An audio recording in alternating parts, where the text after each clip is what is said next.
Slavete go Gospoda, zašto je dobar. Aleluja.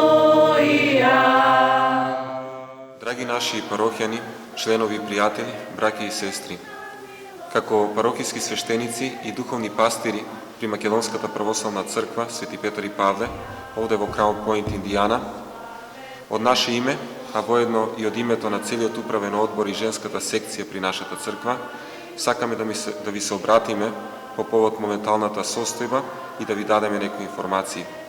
Сите ние се наоѓаме во една уникатна состојба, досега непозната на нашата генерација, но не туѓа на светската историја. Заканата која произлегува од вирусот кој што се шири по целиот свет, го поремети нашиот секојдневен живот. Одлуките кои што ги донесоа светските власти, со кои се минимизираат сите општествени активности, се токму во насока да го превенираат и евентуално спречат ширењето на оваа болест.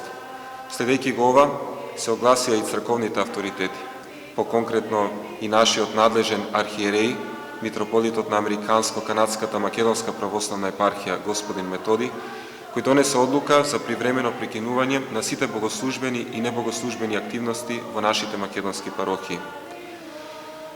Според тоа, ние како христијани треба да бидеме послушни не само кон црковните, туку и светските власти. Сега е време да покажеме дисциплина, затоа што преку следењето на овие препораки ние го запазуваме не само нашето здравје и живот, туку и здравјето и животите на оние најранливите, постарите и хронично болни луѓе. И во таа смисла, во нашата црква нема да се одржуваат редовните богослужби и активности. Иако привремено сме лишени од црковните богослуженија и светата причест, сепак ние сме во текот на Великиот пост и особено во вакви алармантни периоди, постот треба да го запазиме согласно нашата состојба и благословот од свештеникот. А што е поважно, особено треба да ја засилиме молитвата дома како никогаш досега. Ние го имаме прекрасниот параклис, малата црквичка која што е посветена на Светата Петка, која останува отворена 24 часа за сите вие кои што сакате да дојдете, да запалите свеќе и да се помолите на Бога. Молете се усрдно за исцелување на болните, а за запазување на здравите, а особено за оние кои најмногу се трудат во ова време, здравствените работници, докторите, сестрите и истражувачите кои бараат лек против ова инфективно заболување. Освен тоа, погрижете се за вашите блиски и постари кои што имаат потреба, бидејќи сега е време на дело да ја покажеме својата љубов кон нас и кон ближните. Доколку некој има потреба од нешто и нема кој да му помогне, нека се обрати до свештениците и управниот одбор или нека се јави во црковната канцеларија.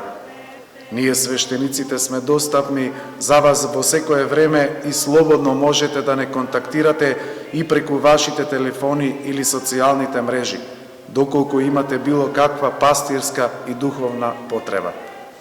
На крај, нашиот апел кон вас ви бил да бидете спокојни, да бидете трпеливи, да бидеме разумни, без паника, затоа што како христијани нам тоа не ни приличи.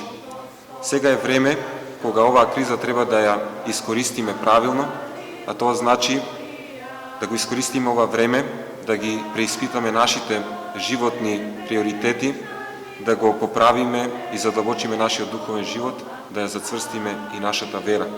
Отсуството на светата причест и црковните богослуженија нека се преобразат во еден уште поголем глад за Бога. Та откако по Негова милост ќе го пребродиме и ова искушение, со нови духовни сили да поитаме сите заедно и масовно да се вратиме во црквите и да му благодариме и да го прославиме Бога, нашиот единствен и вистински лекар и спасител. Нека мирот Божи и благословот Негов биде со вас и со вашите семејства. Амин.